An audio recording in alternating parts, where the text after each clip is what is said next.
ऐसे गैर सनातनियों का प्रवेश 100% प्रतिबंधित करना चाहिए और अगर इनको आना है तो सनातन धर्म में वापसी करें, घर वापसी करें, आए डुबकी लगाएं, ऐसा सबका स्वागत है। ये शुद्ध सनातनियों का मेला है। सनातन को जो नहीं मानता, सनातन के प्रति आस्था, श्रद्धा, विश्वास नहीं है, ऐसे लोगों को यहाँ आने नहीं दिया जाएगा।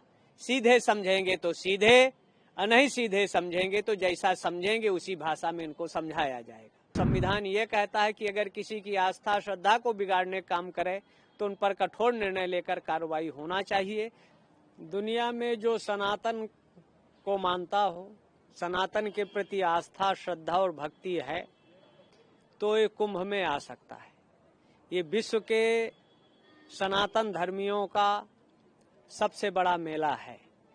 मेला आस्था, श्रद्धा और ये ब्रह्मद्रवा गंगा, प्रेमद्रवा यमुना, अदृश्य सरस्वती के तट पर अद्भुत, विलक्षण, अद्वितीय मेला लगा है। तो जो सनातन संस्कृति, सनातन धर्म, भारत माता के प्रति आस्था, श्रद्धा नहीं रखता, तो जहां तक हो सके ऐसे गैर सनातनियों का प्रवेश 100% प्रतिबंधित करना चाहिए और अगर इनको आना है तो सनातन धर्म में वापसी करें, घर वापसी करें, आए डुबकी लगाएं, ऐसा सबका स्वागत है। ये शुद्ध सनातन धर्मावलंबी हैं। एक समय था यहाँ मुस्लिम शासक प्रतिबंध लगाया और कहा कुंभ नहीं होने देंगे, तो महानिर्माणी अखाड़ा के नागा साधुओं ने मुस्लिम सैनिकों से लड़े और उनके रोक के बावजूद सवारी निकाली गई और कुंभ में उन लोगों ने स्नान किया। तो ये जो कह रहे हैं इतिहास से शून्य है, भारतीय कल्चर से अनभिज्ञ हैं, ये मूर्खतापूर्ण बातें विपक्ष कह रहा है। और ये शुद्ध सनातनियों का मेला है। सनातन को जो नहीं मानता, सनातन के प्रति आस्था, श्रद्धा, विश्वास नहीं है, ऐसे लोगों को यहाँ आने नहीं दिया जाएगा। सीधे समझेंगे तो सीधे, नहीं सीधे समझेंगे तो जैसा समझेंगे उसी भाषा में इनको समझाया जाएगा। भारत आदि से नहीं, 14वें मनवंतर के 28वें तेता में 1,79,76,000 वर्ष पूर्व से भारत या आज का बांग्लादेश, पाकिस्तान, अफगान, ये सब सनातनियों की भूमि रही। ये 2100, 2000, लगभग 25 वर्ष ईसाइयों का है, 1450-1500 साल इस्लाम का है। इनके अगर और आगे जाएंगे तो यहूदी या पारसी या बौद्ध, और इनके आगे जाएंगे तो अंत में सनातन ही था। तो पूरे विश्व में सनातन ही फैला था।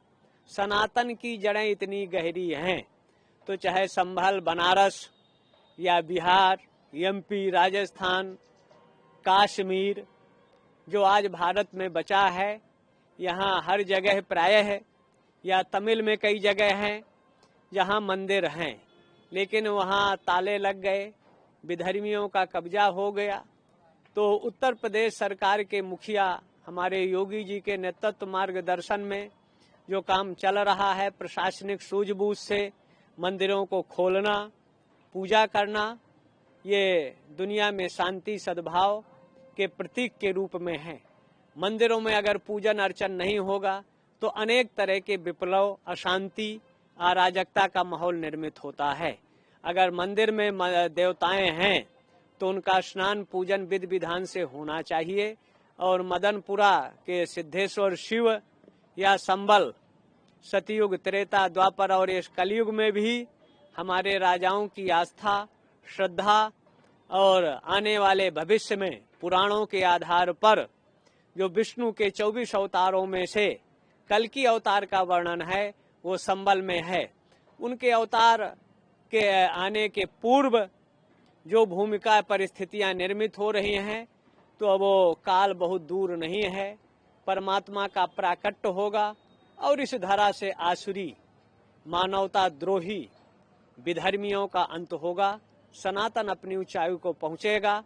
अच्छा काम हुआ है, पूजन अर्चन होना चाहिए। और जो तोड़ते हैं उनको ध्वस्त किए, कब्जा किए।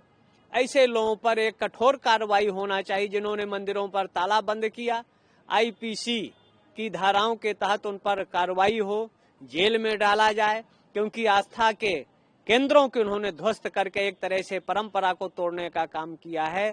तो संविधान ये कहता है कि अगर किसी की आस्था श्रद्धा को बिगाड़ने का काम करे तो उन पर कठोर निर्णय लेकर कार्रवाई होना चाहिए। मंदिरों में पूजन अर्चन एक तरह से सतयुग का आरंभ जैसी स्थिति है। देवत्व अपना परम वैभव को प्राप्त करेगा। समाज से विषमताएं, बैर द्वेष का अंत होगा। और ये जो विपक्ष है, ये तो धार्मिक केंद्रों को, आस्था के केंद्रों को एक तरह से विवाद, विषाद, भ्रम उत्पन्न कर समाज में भ्रांति लाना चाहता है। तो ऐसा कृत्य करने वालों पर भी सख्ती की जरूरत है। इनको इलाज की जरूरत है। इनको मेंटल अस्पतालों में डालने की जरूरत है, पागल खाने में डाल दें, जिससे देश का सद्भाव, कुंभ, शांति, एकता से बीत सके।